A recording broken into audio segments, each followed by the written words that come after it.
something I said earlier that I still do. I constantly look for ways to improve my knowledge of my role.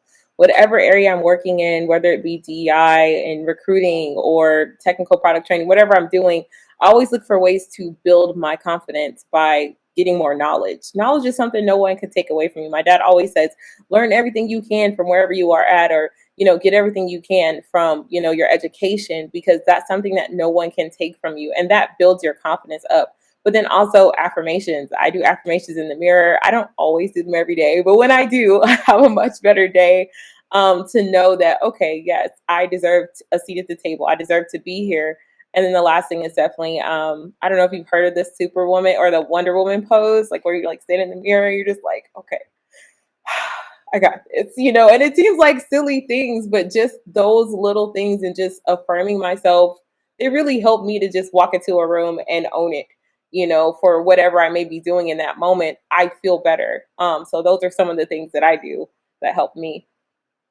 That's awesome. For me, I keep a tally of my successes that I have. So every quarter, at the end of the quarter, and I do this for myself, and I tell the people that I'm leading to do that as well. At the end of the quarter, recount all your successes that you've made during that quarter, whether it be, and put that into quantity, right? Because in the corporate world, sad to say, I would say qualitative results are less, it's hard to measure versus quantitative results. And so again, go back to the original set of metrics, goals, KPIs that your boss has given you, and then just put it in a little bullet point at the end of the quarter and say, hey, for example, in software engineering, I hit this many IT tickets, or I hit this many projects, I wrote this many SOPs, and you list that out so that at the end of the quarter you can look back and say, I did a lot. And then you can also be upfront with yourself and say, what are the shortcomings that I had during this quarter? These are the areas where I felt frustrated, and these are the projects that I didn't do well. And write them so that you have black and white quantitative things that you can look to assess yourself. And then again, have that conversations with your leadership. And sometimes managers are going to forget, because managers are leading a bunch of people. So they're not going to keep a tally on, oh, Angela did 16 projects in this quarter. They're just going to kind of think like, I think Angela did well, but I can't quite remember. And sometimes if you are advocating for yourself and you're keeping a tally, you can say like, well, these are the things that I kept a tab on that I think I did well. Would you agree or not?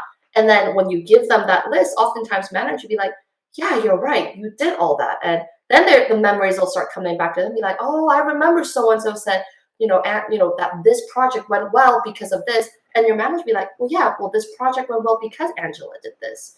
And I also like resonate with Shani so much of continual education. Like never feel so comfortable in what you're doing that you just stay stagnant. Because, for women, as we get older, never forget that there's like a bunch of young, like fresh out of college or like fresh out of education, like youngster that's coming in with like brand new insights and skill sets that they're coming into the workforce. So it would do you well as a woman in the workspace to like always like look into different certification programs. So like LinkedIn Learning, Nikiro like offers a bunch of free like various education resources that you can continuously upskill yourself, upskill. Even in realms where you're like, let's say if I'm a salesperson, look into coding. I don't know. You never know where the market goes in 10, 20 years. And if you challenge yourself to learn something completely new and you have a certificate, that is like, I call it add different tools in your Swiss Army belt, right? So that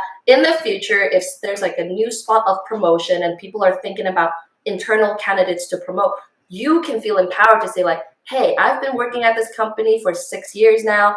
I know you're looking for an internal candidate for this. Even though I've been in sales for the longest time, I've actually been, like getting these new certifications, or I've been taking on new stretch projects inside the company that matches your qualifications for this role. And this is why I would like to apply.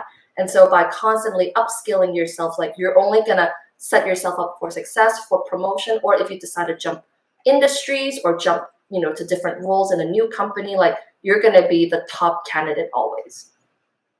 I love that. I'm actually going to start making sure I keep a quarterly list. Thank you. Yeah. Like, do I keep a list? Definitely.